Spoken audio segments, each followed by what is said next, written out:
욥기서 8장 7절과 8절입니다.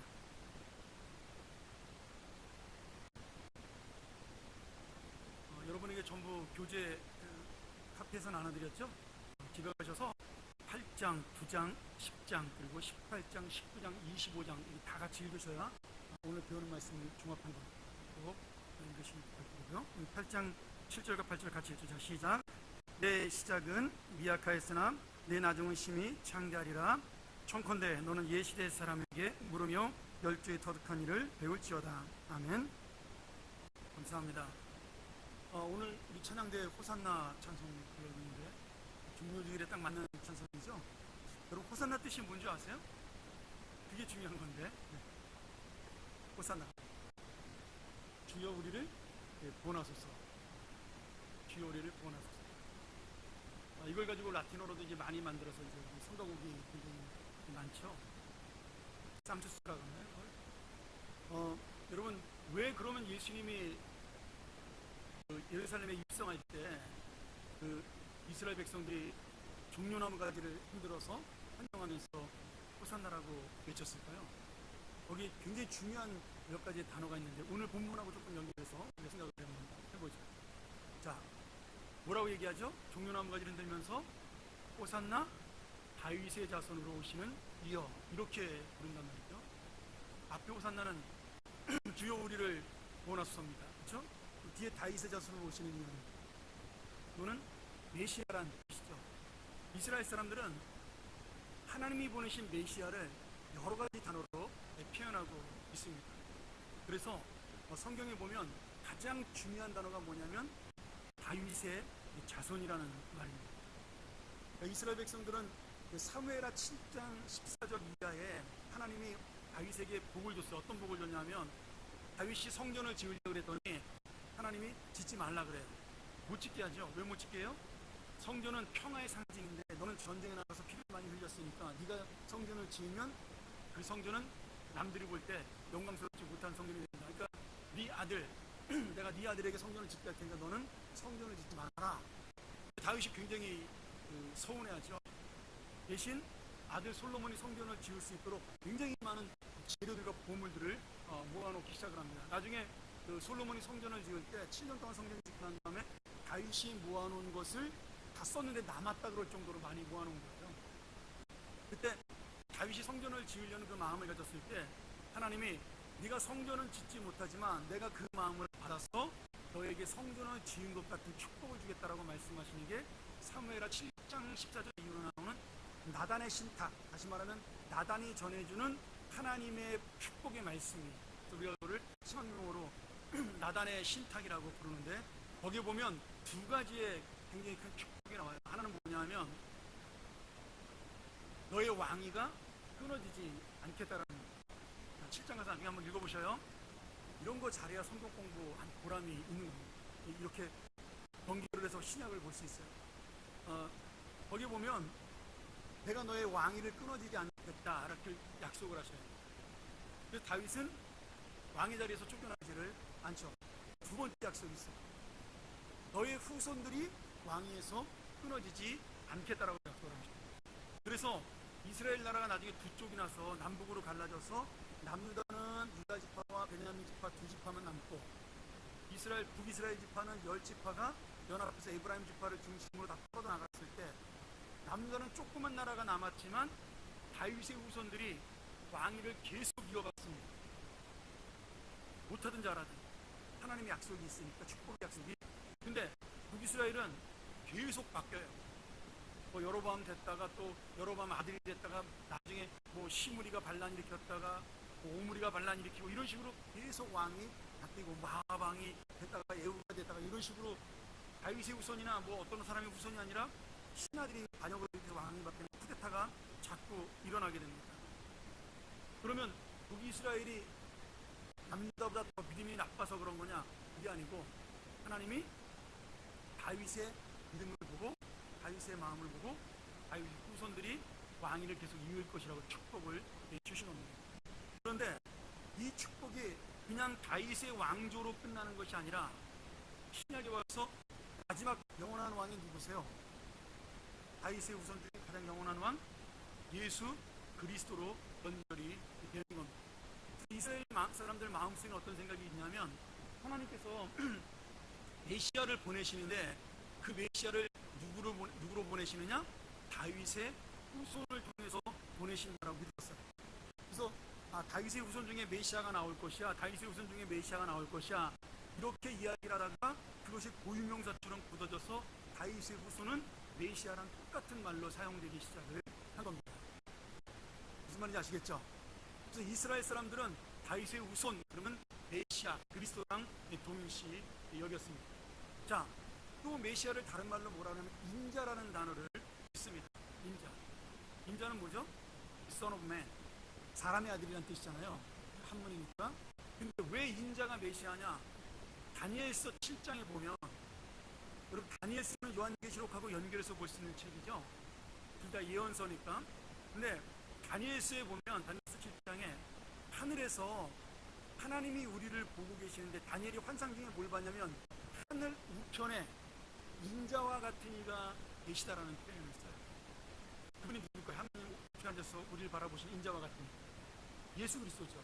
그래서 다니엘의 예언이 내려오면서 인자라는 표현은 사람의 아들이라는 단어로 쓰인 것이 아니라 지금 하나님의 아들 메시아를 가리키는 오늘 상징어가 된 겁니다. 이해가 됐죠? 그러니까 지금 마태복음 책 자체가 유대인들을 위해 쓴 책이거든요. 이스라엘 백성들을 위해 쓴 책이에요. 그러니까 이스라엘 사람들이 알아듣기 쉽게 호산나 다윗의 자손으로 오시는 이렇게 외치게 한 거죠. 호산나는 주여 우리를 구원하소서, 그런 뜻이 되는 겁니다. 그러니 지금 그 예수님이 나귀를 타고 입성하는 그 장면이 지금 왕의 입성이라고 우리가 얘기할 수 있는 거예요.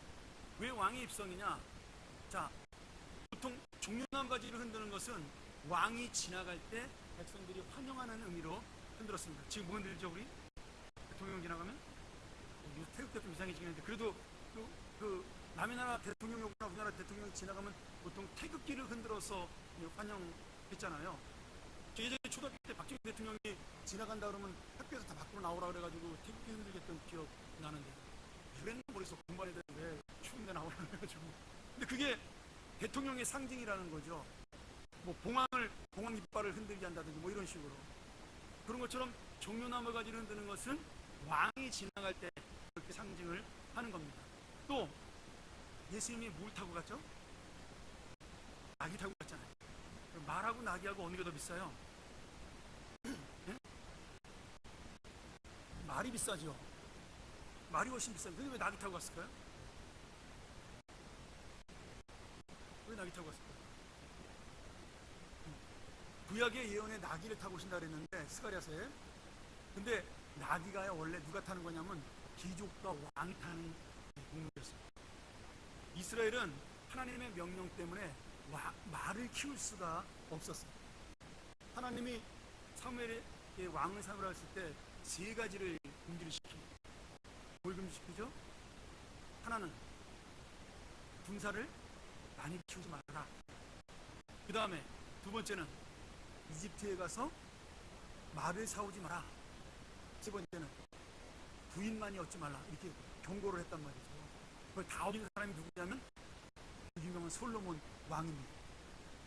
군대 키우고 이집트에 가서 말 왕창 3천마리 사오고 부인 1000명 얻고 뭐 이렇게 살았잖아요. 왜 하나님이 말을 키우지 말라 그랬냐? 이런 말은 어떤 때 쓰는 거예요? 지금이야 경주할 때 쓰는 거지만 예전에 말은 전쟁에 쓰는 거죠. 하나님은 평화의 상징이라서 전쟁 때 쓰는 말을 쓰지 못하게 합니다. 전쟁은 누구 손에 달린 거예요? 하나님 손에 달린 거기 때문에 그렇습니다.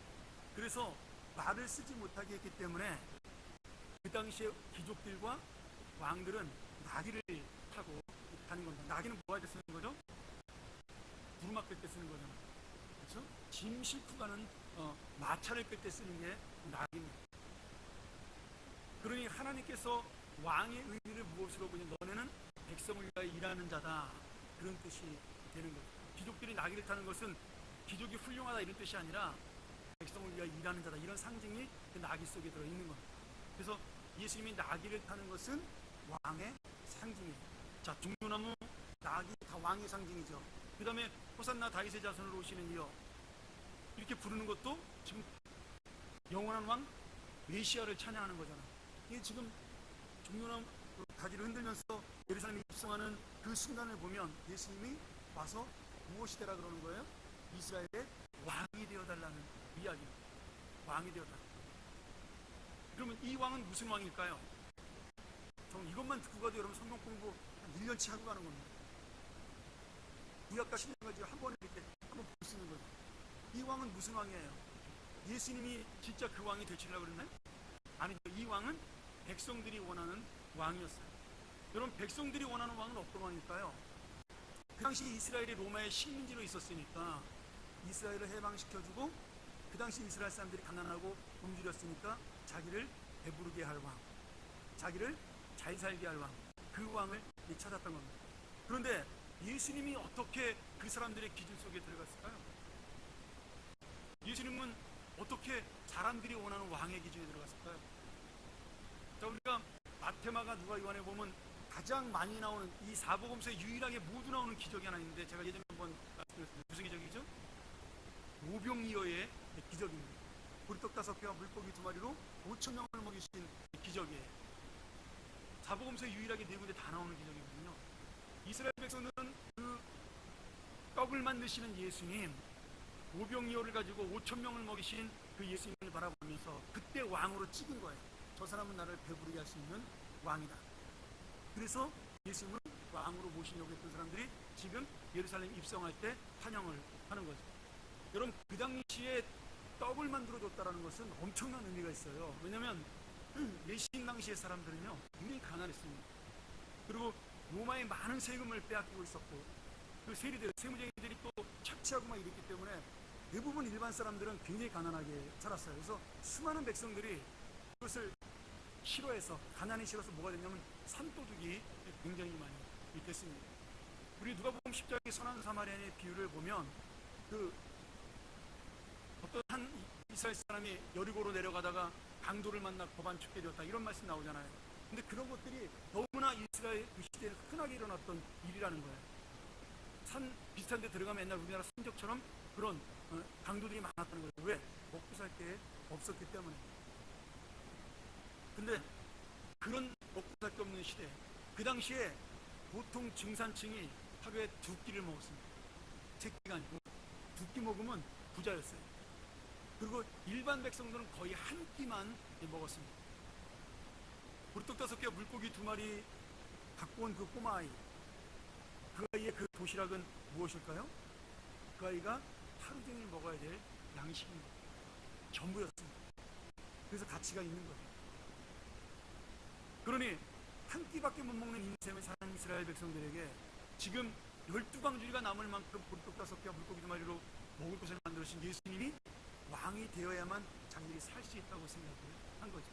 그래서 예루살렘에 입성할 때 그렇게 환영을 왕으로 한 겁니다. 근데 왕으로 환영받은 예수님은 그것 때문에 결국은 죽게 되죠. 왜요? 그것을 예수님이 이 백성들을 선동해서 반란을 일으킬 것을 두려워한 대제사장과 가야바, 안나스, 그리고 그 제사장의 집합 사람들, 그 바리새인들이, 야, 이거 큰일 났다, 백성들이 잘못해가지고 저 예수라는 놈이 오해해가지고 말이야, 지가 진짜 메시아인 줄 알고 반란이라도 일으키면 우리가 몽땅 죽겠다. 그러니 저놈이 사고 치기 전에 먼저 죽이자. 한 사람이 죽어서 수많은 사람을 살리는 것이 맞다, 이렇게 제사장이 얘기해서 예수님을 잡아가는 거예요. 물론 그 말 자체가 우리를 구원하는 말이 됐죠. 그런 뜻을 한 게 아님에도 불구하고 한 사람이 죽어서 온 세상이 구원받았어요. 이것이 지금 호산나 다윗의 자손으로 오시는 이 우리가 불렀던 찬송의 의미예요. 그러니 이스라엘 백성들이 지금 예수님을 잘못 부른 거예요, 잘 부른 거예요? 사실은 잘못 부른 거예요. 예수님은 그런 왕으로 오시는 분이 아니었다는 거예요.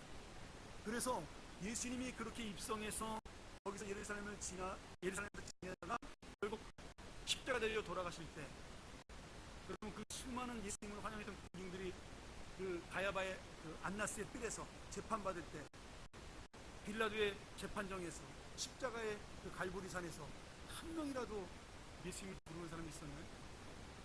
예수님의 어머니 마리아와 막달라 마리아를 제외한 제자들마저도 아무도 예수님을 찾던 사람이 없다라는 거예요. 왜요? 내가 원했던 왕이 아니라는 거예요. 내가 원하는 왕은 능력 있고 힘 있고 돈 많고 부자 왕을 원했는데 저 왕은 내가 원하는 왕이 아니라는 거예요. 가난하고 힘없고 벌거벗고 죽고 무력하고 능력 없는 저 왕, 나는 필요 없다는 거예요. 그래서 예루살렘 입성할 때 환영했던 모든 백성들이 이제는 예수님을 모른 채 한 겁니다. 각자 간에 두 가지 의견이 있죠. 예수님을 못 박아라 못 박아라 외쳤던 사람들이 바로 그 예루살렘 입성할 때 호산나라고 외쳤던 사람들이 배신감이 그렇게 한 거다, 이렇게 해석하는 학자가 있는가 하면, 두 번째는 그 정도는 아니고 예수님을 쫓았던 사람들은 그저 예수님이 죽는 것을 두려워해서 모른 채 한 것이지 예수님 못 박으라 그런 사람들은 그 바리새인과 대제사장의 사주를 받은 사람들이다, 이렇게 온건하게 해석하는 사람도 있어요. 뭐 어쨌든 간에 이러나 저러나 예수님을 못 박으러 외치던 못 박는 걸 가만히 본 채하고 보고 있었던 사람들이나 지금 예수님에 대해서 똑같이 실망한 것이고 배신감을 느낀 것이고 예수님도 그들에게 버림받은 것은 맞다라는 거예요. 여러분, 제가 왜 오늘 이렇게 서론을 길게 하냐면 첫 번째는 종료주일이기 때문에 그냥 이번만 설교할 걸 그냥 자꾸 쓰고 싶은데 10분만 더 하겠습니다. 오늘 이 욥을 비난하는 욥의 세 친구와 엘리후, 나중에 대화에 끼어든 사람이죠. 이 사람들이 지금 욥을 바라보는 눈이 똑같다라는 거예요. 내가 원하는 사람, 내가 원하는 대답, 내가 원하는 행동, 그것이 욥에게 나오지 않았기 때문에 결국 욥을 핍박하게 되는 겁니다. 우리 지난번 엘리바스의 이야기에서도 잠깐 얘기를 했지만 엘리바스가 나중에 막 욥한테 뭐라 그래? 나중에 화나니까 막 저주하잖아요. 아니, 지금 위로하러 왔잖아요. 친구가 어려운 일을 당해서 슬퍼하러 왔잖아요. 근데 자기 말 안 듣는다고 그 위로하던 사람이 갑자기 그냥 욥을 향해가지고 너는 도저히 상동 못할 인간이다 막 이러면서 이쪽에 떨어지려면 이렇게 저주를 퍼붓거든요. 왜 그래요? 자기가 원하는 대로 구분하지 않기 때문에. 오늘 여러분, 이 빌닷과 욥의 논쟁도 마찬가지예요. 지금 8장, 10장, 8장, 9장, 10장, 18장, 19장, 25장이 지금 빌닷과 욥의 논쟁 전체를 축약해 놓은 겁니다. 우리가 지난번 욥기 때 얘기했죠. 욥을 따로따로 읽으면 너무 어려워서 논쟁별로 제가 나눠놨다. 앞에 욥의 그 산물체로 된 역사, 욥이 어떻게 고난을 당했나, 그 다음부터는 논쟁을 엘리바스, 빌닷, 소발, 엘리후 이렇게 네 가지로 나눠서 전부 다 제가 합쳤다라고 얘기를 했죠. 그래야 여러분들이 읽을 때 쉽습니다. 왜냐하면 맨날 똑같은 말만 나오기 때문에 여러분들이 읽으면 이해가 안 돼요. 그래서 제가 일부러 이렇게 정리를 해서 장수별로 이거는 어떤 사람이 한 말이고 이건 어떤 사람이 한 말이고 이렇게 정리를 한마디 해놓은 겁니다. 자, 지금 사람들은 겉으로 드러나는 이 서론에 그렇게 있죠. 지금의 모습을 보고 가치를 평가합니다. 예수님의 가치는 예수님 안에 있는 우리를 사랑하는 마음이 아니었어요. 예수님의 가치는 뭐였어요? 떡을 만들어주는 능력에 있었습니다. 죽은 자를 살리고 복을 주는 능력에 있었어요. 그게 바로 사람들이 원했던 예수님의 가치죠. 그래서 정말 예수님의 마음속에 있는 숨어있는 가치, 다시 말하면 나를 사랑하고 나를 아끼고 그리고 나를 이해하시는 그 예수님, 그 좋은 예수님의 가치를 눈에 보이는 것 때문에 놓쳐버리고 마는 겁니다. 여러분, 모든 신앙이 다 우리에게 그렇습니다. 지금의 그 모습, 내가 사람을 바라보면서 내가 선입관과 고정관념을 가지고, 아니면 내가 이렇게 프레임을 만들어서 저 사람은 그런 사람이야 이렇게 내가 제한을 시켜버리면, 그러면 그 사람은 내 안에서는 정말 그런 사람이 되는 거죠. 실제로 그런 사람이 아님에도 불구하고 그런 사람이 되는 겁니다. 내가 보는 것이 전부가 아니라 보이지 않는 하나님의 가치가 그 안에 많이 있어도 내가 그것을 볼 생각하지 아니하고 내가 원하는 것만 본 그 순간부터 나는 하나님을 제한하게 되고, 그리고 하나님의 능력을 제한하고, 어쩌면 내가 사랑하는 사람을 제한하는 그 정도의 가치밖에 못 발견하는 어리석은 인생이 되는 거죠. 여러분, 하나님의 뜻을 이루는 성도가 뭘까요? 제가 한시베 때 설교하면서 똑같은 설교를 안 하고 다른 걸 했거든요. 제가 그 본문을 보다가 사실은 새벽기도 설교를 준비하다가 은혜를 받은 거예요. 예수님이 겟세마네 동산 가서 기도하는데 핏방울이 땀방울이 되도록 땀방울이 핏방울이 되도록 죄송합니다. 땀방울이 핏방울이 되도록 기도를 했잖아요. 근데 예수님이 가장 아끼는 수제자 3명을 데려갔어요. 거기 베드로, 요한, 야고보. 근데 이놈들이 죄송합니다. 예수님 표현으로 이 인간들이 예수님이 지금 내일 죽으니까 야 나를 위해 좀 기도해다오 간절하게 부탁을 했는데 어떻게 했어요? 잠을 잤어요. 몇 번 잤죠? 한 번도 아니고 3번. 예수님이 뭐라 그래요? 아유 상종 못할 것들. 그리고 예수님이 포기했나요? 아니에요. 네, 마음은 원이지만 네 육신이 너무나 약하다. 잘하자. 괜찮아. 그리고 그들을 이해했어요. 여러분 제가 이 본문을 이렇게 쭉 보면서 얼마나 은혜를 받았냐면 예수님은 십자가를 지기 이전에 이미 제자들을 사랑함으로 제자들을 이해함으로 당신의 그 고통의 마음의 고민의 십자가를 이미 진 분이다. 저는 그렇게 생각합니다. 한번 생각을 해보세요. 나는 내일 죽게 생겼는데 병원에 입원했어요. 예를 들어서 의사가 얼마 못 산대. 한 달 못 넘길 것 같아. 그래서 맨날 끙끙 앓고 링게를 꽂고 막 이렇게 온몸 막 시커멓게 썩어 들어가는데 식구들이 와가지고 자기들은 건강하다고 남들이 갖고 온 과일 다 깎아 먹고 냉장고에 있는 주스 다 뽑아 먹으면서 하고 그리고 TV 드라마 보면서 막 시끄럽게 웃으면 여러분 화날까요? 안 화날까요? 화나죠? 안 화났어요? 성장자 다 여기요?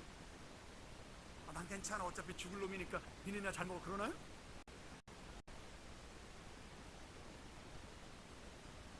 예전에 저희 아버지가 이제 안심물수가 돼서 이제 돌아가시는 누워 계시는데 저희 작은 이모가 저희 집에 그때 잘 살았어요. 작은 이모가 그때 저희 집에 가정부 누나도 있었거든요.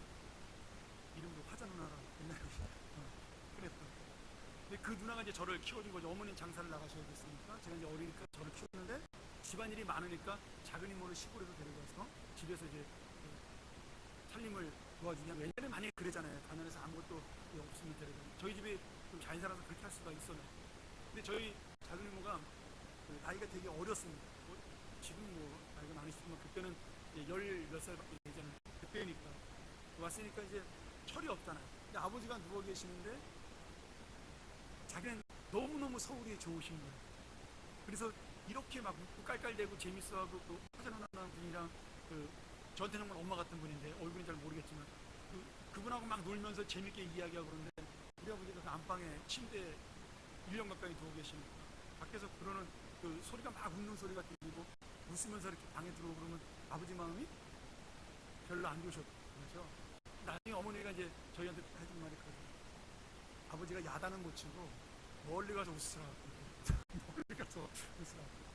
그럼 저희 아버님도 제가 아버지 닮았으니까 성품이 좋겠죠. 저희 아버님 성품 좋으셨겠죠. 그런데 그렇게 성품 좋은 분도 내가 힘들고 어려우니까 남이 기뻐하는 모습 보면 속이 상합니다. 그럼 내가 지금 죽게 생겼는데 지금 풀풀 자고 있는 제자들 내가 저희 인간들을 위해서 3년 동안 뼈 빠지게 고생했나 생각하면 얼마나 억울하겠어요. 예수님. 근데 예수님 그렇게 생각하지 않았다는 거예요. 그들을 이해했다라는 거예요. 그들의 육신의 연약함을 예수님이 안으셨다는 거예요. 그들은 예수님의 고통을 모르기 때문에 저렇게 잘 수밖에 없는 연약한 사람이라는 걸 알았다는 거예요. 그래서 예수님은 그들을 버리지 않고 끝까지 그들을 안고 하신 거예요. 예수님이 만약에 자기의 감정과 자기의 선입관을 가지고 쟤는 내가 죽을 때 저런 인간인데 저거는 쓸모없는 인간이야 이렇게 생각해가지고 베드로하고 야고보를 내쳐버렸다면 여러분 지금 초대교회라는 예루살렘 교회라는 초대교회가 생겨나는 것이 불가능한 거예요. 예수님이 그렇게 철없고 무지하고 예수님의 심정을 몰라주는 사람들이지만 그 안에 숨어있는 가능성, 그 안에 숨어있는 예수님에 대한 마음들 지금은 아직 없지만 이제 곧 저들이 성령의 충만을 받고 은혜를 받으면 생겨날 그 주님에 대한 열정들을 이미 안에 있는 것들을 보고 계시기 때문에 겉으로 드러난 철없음에 대해서 예수는 함께 안고 갔던 겁니다. 그렇게 안고 가서 베드로는 3,000명을 전도하는 지도자가 되고, 야고보는 초대교회 최초의 순교자가 되고, 요한은 예수님의 어머니를 끝까지 모신, 그리고 이 수많은 책들을 써낸 위대한 사도로 성장을 하게 된 거죠. 어쩌면 우리가 겉으로 드러난 그 모습만을 바라보고, 아니면 내 감정에 맞는 모습만을 바라보면서 사람을 평가하고 판단하면 우리도 잘못할 수가 있다는 거예요. 아니, 잘못할 정도가 아니라 하나님의 능력을 우리 스스로가 제한할 수 있다는 거예요. 그래서 우리가 두 가지를 봐야 됩니다. 엘리바스나 빌닷이나 지금 가장 큰 실수라는 게 뭐냐면, 죄인이라는 프레임 속에 지금 욥을 집어넣은 거예요. 욥이 왜 고통을 받을까에 대해서 결론을 자기들이 만들어 놓고 답을 정해놓은 겁니다. 그 답이 뭐예요? 욥은 나쁜 놈이다, 이거. 죄인이다, 이거.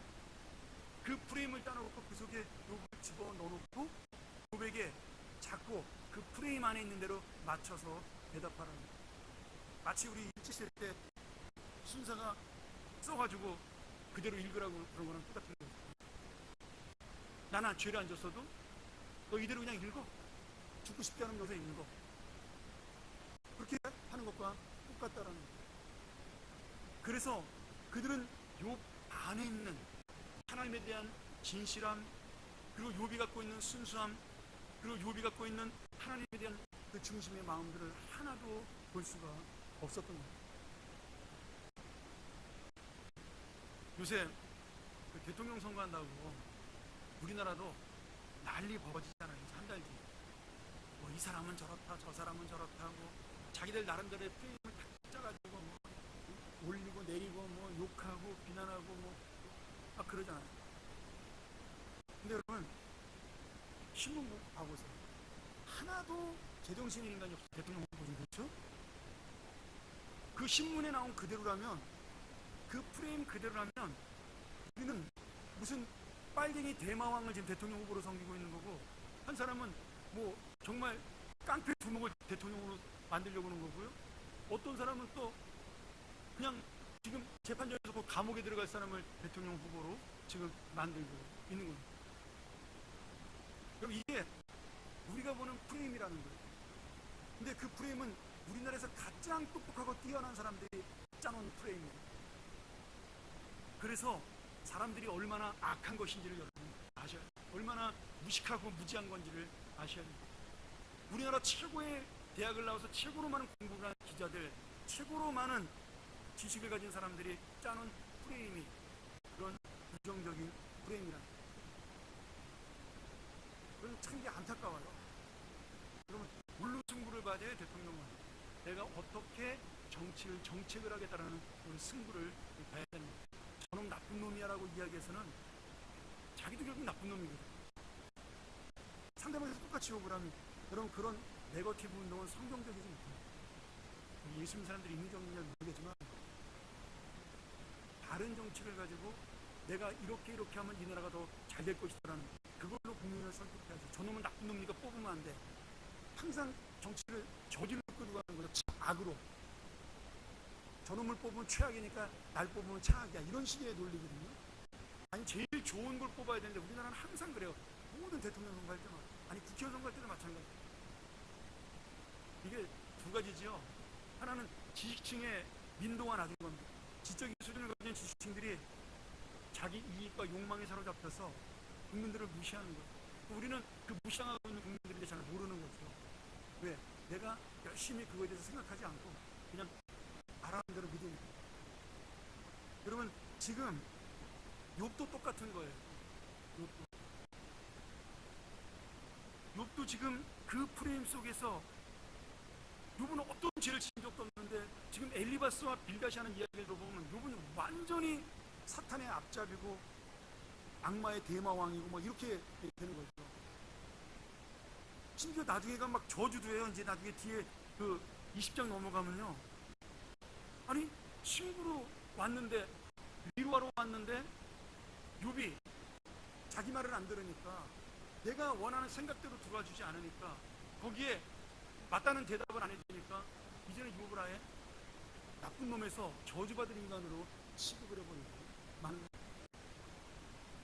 여러분, 그래서 이 엘리바스가 이 빌닷이 잃은 두 가지의 큰 상실이 있습니다. 하나는 하나님의 은혜를 상실합니다. 자기가 욥에게 은혜를 베풀지 않았기 때문에 그들도 하나님의 은혜를 상실하게 됩니다. 두 번째는 욥이라는 귀한 친구를 스스로 잃어버리고 됩니다. 물론 나중에 회개하고 욥이 용서하고 다 좋게 끝나긴 했지만 순간순간마다 이걸 보면서 그들의 인생 속에서 자기의 그 생각 속에 들어오지 못하는 그 사람들을 이해하지 못함으로 스스로 하나님의 은혜를 잃어버리고 자기의 진실한 친구를 잃어버리는 그런 어리석은 모습을 볼 수가 있는 거죠. 자, 한 2분만 더 하고 정리하죠. 빌닷이 1번 보세요. 빌닷의 첫 번째 비난과 욥의 답변은 어떤 내용입니까? 빌닷은 하나님의 공의를 이용하여 욥이 죄를 지었다고 정지합니다. 8장 전체 내용 보면 그런 거죠. 여러분, 우리가 그 좋아하는 말이잖아요. 내 시작은 미약하였으나 내 나중은 힘이 창자리라. 이 말 자체는 맞아요. 그렇죠? 그래서 우리가 뭐 이렇게 사업하는 집에다 많이 갖다 붙여놓잖아요. 그렇죠? 그러나 이 빌닷이 전체적인 맥락에서 볼 때 이 말을 쓴 것은 욥에게 맞는 말은 아닌 겁니다. 왜냐하면 너는 지금 잘못했기 때문에 하나님이 너를 창대하게 해줘야 되는데 네가 지금 미약해지고 있는 것은 네가 죄를 지었기 때문이야. 이 말을 하기 위해서 지금 이걸 쓰고 있는 거니까 사실 상황적으로 옳은 말은 아니라는 겁니다. 그러면서 자꾸 인과론을 이야기를 하는 거죠. 원인이 있어야 결과가 있는데 네가 뭔가 잘못한 게 있으니까 벌을 받은 거 아니냐. 그러면서 결국 어디까지 가요? 네 아들도 네 딸도 그렇게 죽은 이유는 죄를 지었기 때문에. 여러분, 욥을 넘어서 욥이 그 말에 대해서 인정하지 않으니까 죽은 자식들까지 걸고 넘어집니다. 11절에 왕골이 수렁 아닌 곳에서 자라납니다. 갈대가 물 없는 곳에서 자라납니다. 이런 식으로 그 자식들까지도 같이 싸잡아서 죄인으로 만들어버립니다. 여러분, 이게 사람이 얼마나 악한지를 보여주는 거예요. 네 자존심, 내가 원하는 감정을 이루기 위해서 지금 죽은 사람까지도 비난하고 모욕하는 거예요.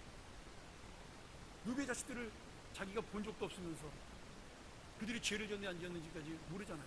그런데 이런 식으로 갈대가 물 없는 곳에 자라느냐? 갈대가 물이 있으니까 자라는 거지. 죄가 있으니까 자라는 거지. 이런 거죠.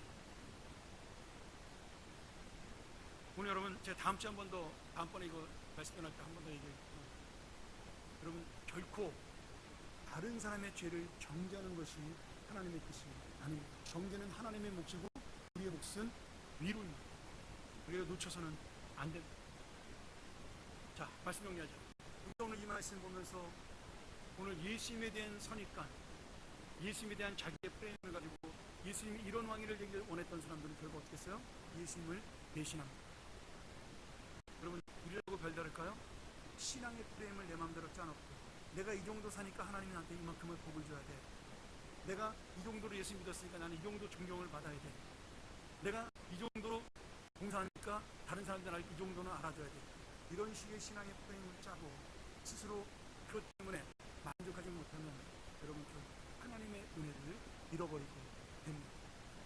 예수 그리스도를 잃어버린 이스라엘 백성들처럼 욥같이 좋은 친구를 잃어버린 엘리바스와 빌닷처럼 우리도 우리 신앙의 프레임 속에 갇히지만 오늘 그 사람의 내면 속에 있는 아픔, 그 사람의 내면 속에 있는 가치, 그 사람의 내면 속에 있는 마음, 그리고 지금은 보이지 않지만 미래에 있을 하나님 주신 그 사람을 향한 계획, 그런 것들을 바라보면서 우리 사람을 바라볼 때 긍정적으로 사시는 여러분 되기를 주의 이름으로 간절히 축원합니다.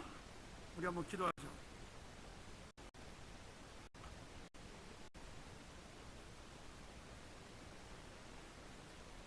우리 한번 이 말씀 가지고 통성으로 함께 기도하기를 원합니다.